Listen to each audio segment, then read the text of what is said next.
What's up sa inyo mga kastig? At ngayong araw nga guys, samahan nyo ako magpakain ng aming mga alagang manok.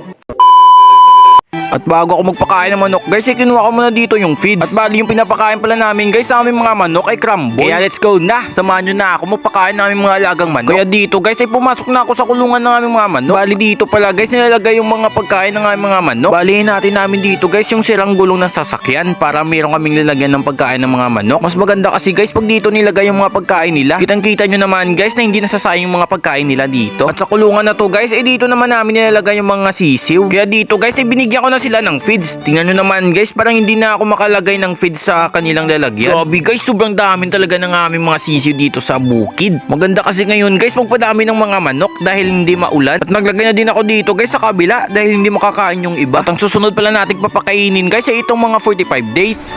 Say hi to the cameras. Agay!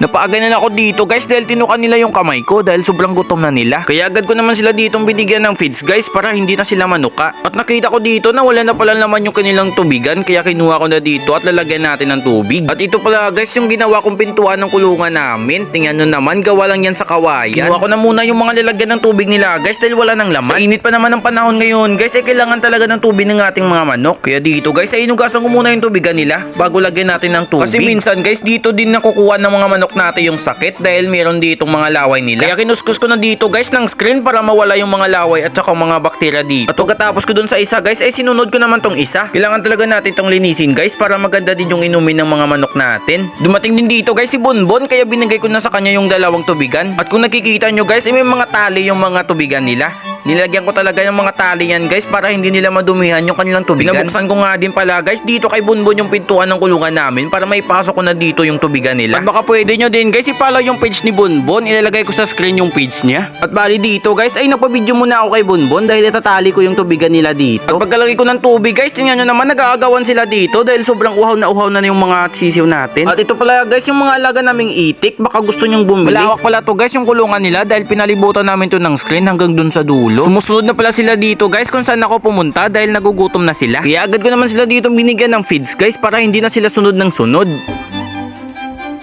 At bago pala matapos tong vlog na to guys ay baka pwede nyo naman akong i-follow at saka i-share at mag-comment na din kayo guys kung anong susunod natin na i-vlog. Stay tuned mga kaastig! Hey!